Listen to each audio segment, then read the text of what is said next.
Denomination wise notes में difference जैसा होना चाहिए वैसा है नहीं। पुराना 100 का नोट अभी नए 500 के नोट से बड़ा है। तो ये सब बड़ा कॉम्प्लिकेटेड सिचुएशन है अभी हमारे सामने। पहले स्टेप वाइज था, बिल्कुल पहले 1000 का सबसे बड़ा, फिर 500, फिर इस तरह से आते आते 10 तक के नोट तक हम आते थे। अब मैंने नोट जैसे मिक्स कर दिए, मुझे खुद समझ में नहीं आ रहे कि कौन से किसके हैं और मुझे कौन से अभी आपको दिखाने हैं, बताने हैं। Prashant Ranjan Verma, who is partially blind, has a simple request.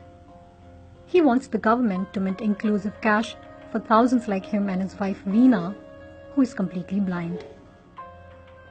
Post demonetization, the new 2000, 500, 200 and 50 rupee note that enter the market are significantly smaller in size compared to their older version. While the older notes had a standard 10 mm difference in their respective sizes, the new notes do not follow this rule. Besides, as the new notes also happens to have similar dimensions of the already existing older notes, the confusion has further increased.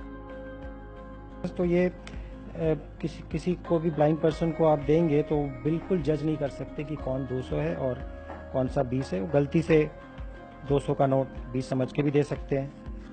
I don't know क्यों RBI या government ने ये सब बातें सोची नहीं कि नए note निकाल रहे हैं तो उनका साइज अलग रखे, पहले जो थे वही रखें, कलर चेंज कर लें, टेक्सचर प्रिंटिंग चेंज कर लें। तो ये बहुत मुश्किल है क्योंकि हर बार आप किससे पूछोगे, हर बार कोई होगा भी नहीं, इसलिए दिक्कत है। और मैं ये भी कहना चाहती हूँ कि गवर्नमेंट जब नया चीज निकाल ही रही है तो उसको क्यों नहीं एक्सेसिबल बनाया जाए।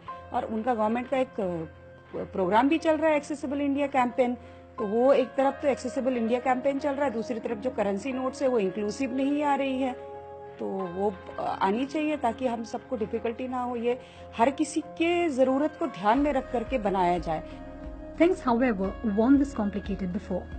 And to make cash more accessible, Prashant also invented a rupee checker for the visually impaired.